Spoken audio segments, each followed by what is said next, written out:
And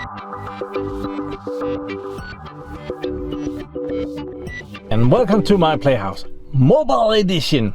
I'm in a hiring car here in Portugal, and today we're gonna be looking at it's a mobile router thingy that you can put a SIM card in, and then you have mobile internet. G4 in this case, so nothing like the cancerous G5. Weirdos. When you go to a foreign country, your phone company will most likely try to rip you off with the roaming prices.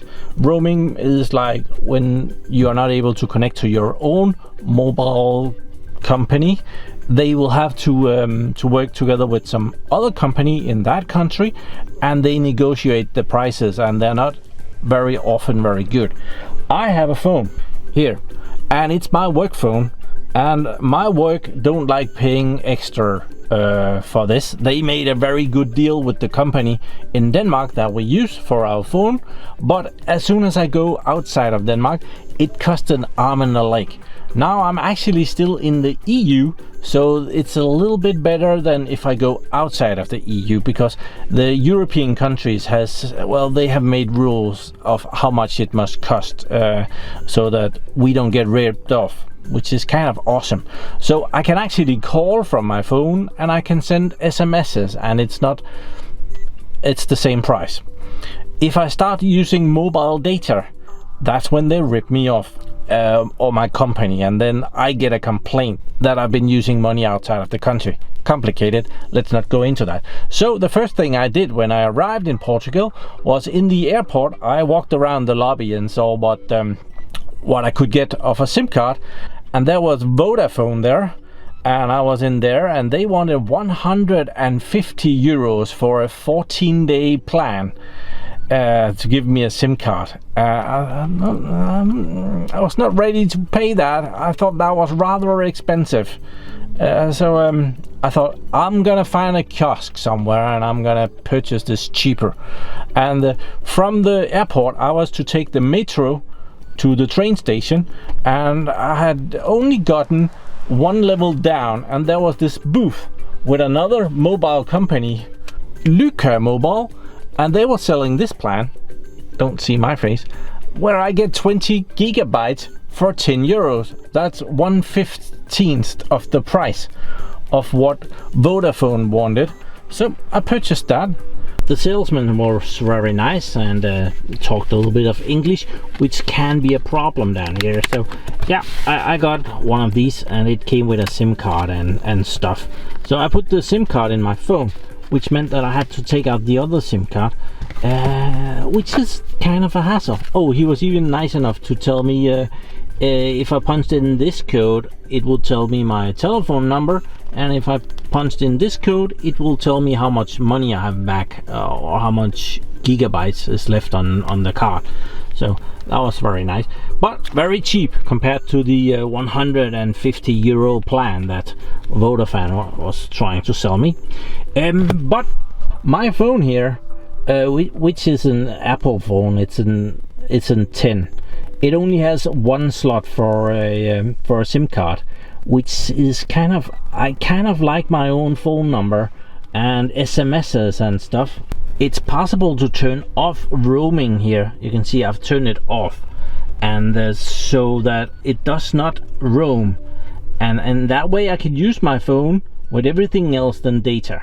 It is perfectly possible to take the SIM card out and put in another SIM card. I have one of these little thingies for exactly doing that, but it gets tiresome switching forth and back SIM cards.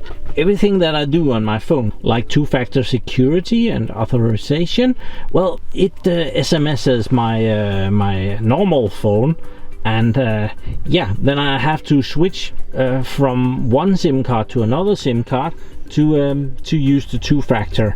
And yeah, I did that a couple of well, it felt like a lot of times. It was probably only 10 times, but those little micro nano SIM cards, they're so small. I don't even have a nail that is small enough to show you. Kind of afraid of it getting lost. So to get around this problem, I wanted to get one of these mobile Wi-Fi hotspots. mobile Wi-Fi. This one is from TP-Link. It's I'm sure it's not the best brand out there. There was a limit to what was available here in Portugal. I'm sure it's gonna do just fine. I'm just gonna be using this for the data part, and then I'm gonna use the other SIM card for the phone and for the messaging part. So I have actually already unpacked it and I'm charging it as we talk. It is actually activated already. I'm kind of disappointed with this because it comes pre-scratched, and I would like to point out that this was bought in a very well reputed company here in Portugal, convenience store thingy, and yeah, that is kind of disappointment.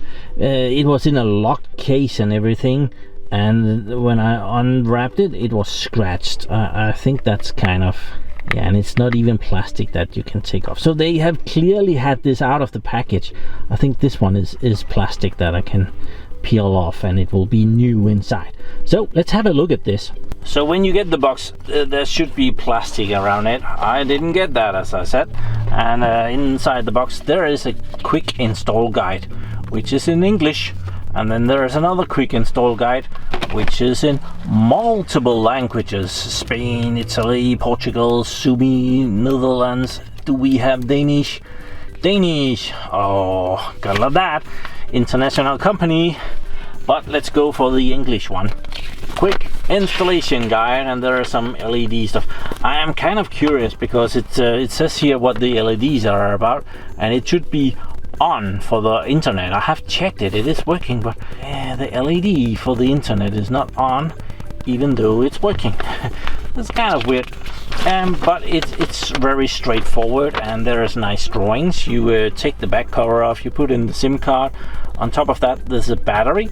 It's battery driven, so it will they claim that it will last 8 hours here on the package somewhere there. Battery life, 2000 milliamp hour battery, up to 8 hours working. I'm sure that depends on how good your signal strength is. So you take the cover off, you slide your SIM card in, you put the battery back in, and you slide the cover back on. And up here they have put the default password in, so we can just have a look at that. So up here there is a groove that you can get a nail into, and you can oh, come on, take the cover off, and they have put the Wi-Fi password. There is the SSID, and there is the Wi-Fi password. So that's fantastic. Then you can pop the battery out. We actually have to go in here because I had thrown that thing away that goes around the SIM card. So I just slided the nano card in there, and you can kind of see how small that is. Actually just about the same size as my little fingernail. So let's unplug this, make sure that it's powered off, and then slide that nano thing out. If I can get a grip on it, otherwise we're in trouble. So it's not optimal way I've done this. So it's about this big, which is tiny. So I found, after I put this together, that there was a hidden compartment down here, and there are some extra bits, like the fillers that I was needing. The card did come with one, but as I didn't need that for my phone, and I just purchased this, I threw that away. So it is pre-used, so this has already been used. So I think we should be able to pop our tiny little card in here, and they have put a piece of plastic on that, so we're popping that in there, and it has to go in flush. Come on. Ah,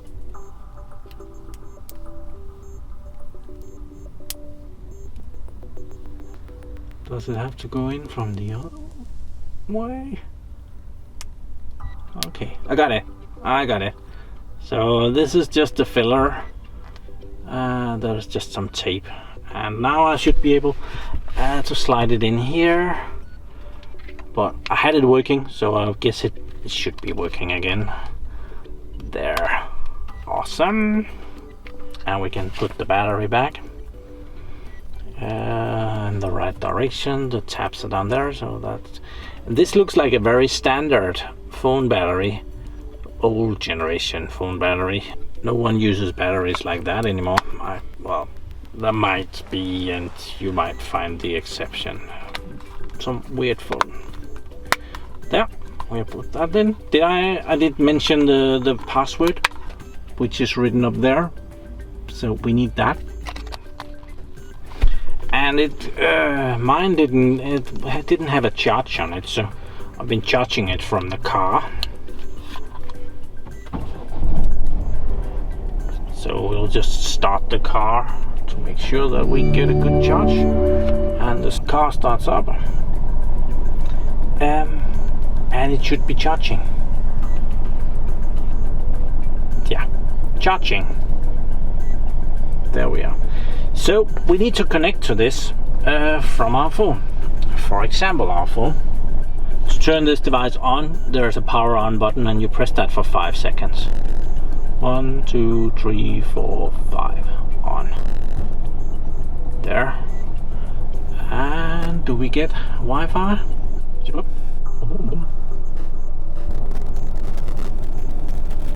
There. My PlayHouse, I have already renamed it, so when it pops up the first time, it has that name on the back on the sticker, and you punch in the password and you connect to it. When you're connected to it, you are able to go to a web page on the device. It has a built-in tiny web server, and that looks like this, and you punch in the password, which is the same password as there is on the back, and I have already forgotten that. It's 36 something, so we need to go get that there. So the password is 36. Oh, password for this website today. It remembers. Okay, this is what we get. It is connected. Total used 15.99 gigabytes. I haven't used that. I have just unboxed this like half an hour ago. There's one current client, so my phone is connected to it, and then it just went up to 16 gigabyte. The type of connection is LTE, and we can tell it what it should go for. G3, G4, G4 preferred. I think that's a good idea. Take the best connection it can. Battery life, we are at 77%. Wi-Fi range, medium.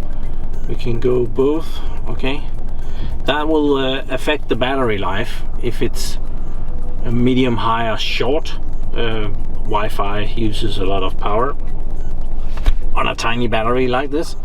So there's that, and it will auto shut down after 10 minutes, which might be annoying. And then there are settings for roaming.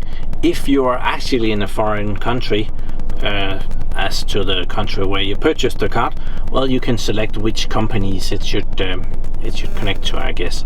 But that's about what you get. I went into the Wi-Fi thing here, and I configured my PlayHouse, and I still have the same password. I should probably have replaced that so that I could remember it, but yeah, you can do that. So you can do SMSs from the device, which is kind of handy, so that I can still communicate. I book hotels, use this SIM card. Devices, haven't tried that. Okay, we get back to, oh, that's another menu. So there are even more stuff that you could do here. Power mode, and about this device. There's even, you can firmware update it. I would do that from a PC. There is a 2.07 firmware available. I'm not gonna try and firmware update it from my phone. And it has a DHCP server. It has all kind of good advanced features here. Restore, time settings, pin code manager, network manager, and stuff. It has a lot of settings that you can mess around with, but it also more or less just worked. So now I can go to another website here. We can do Google Maps, which is in Lisbon. That's far away, but I can. It will load the maps. So if I need to go somewhere, I can do that. I use their app normally, but and that is very handy when you're traveling. So even though my phone does not have internet, it's connected to the little box here, which take the cover off, which has the internet. So I don't have to switch SIM cards around anymore. This box was about, I paid 55 euros for it. I don't know how that works. It was set at 60 euros in the shop, so maybe I paid less for the scratches or something, but yeah, this is gonna do very nicely and be a nice box to have when I'm traveling in the future. So I was gonna run a speed test on this. I would have liked to have it in framing, but I think we'll get the best result if I put this in the window of the car up here. And then let's try and go and see what we get. I am also kind of curious how much data it costs me to do this speed test, so let's check that afterwards. So about 5-6 megabits. Okay, why did it only test download? Okay, so that wasn't bad. We are still at 16.03 gigabytes used data. I don't know how much is really used on my card. I don't think I have actually used that much data, but I wouldn't know. Maybe he sold me a card that wasn't as full as it could have been. That was the weirdest little tech review ever on the road, in the car, in the rental car in Portugal, with a device that I just purchased because I needed it for what I'm doing here, my vacation, and not swapping SIM cards around all the time, which get tedious, and I'm afraid of the SIM card getting lost on me, which would be a drag. A lot of good stuff is connected to that SIM card and that phone number. If you want to use PayPal or sign into your Google account or your whatever account, very often you will have set that up to two-factor security, and you will have to have the right SIM card in your phone. And so this is where this helps. I've only tried this in the parking lot here, and so far it's good. How the reception is in the mountains or stuff like that, I don't expect that it will be any worse than my phone connection would be. Thank you very much for watching my tiny little review. I'm not gonna really recommend this, but I'm gonna leave you with the idea that you might need something like this. Maybe something else. But now you know that this one exists, and you can go search for something more to your liking. This was the best that I could find here in Portugal, in this small city of Fundão. So thank you very much for watching my videos. Do subscribe to my channel so you can see me again, and have a really nice day. Bye.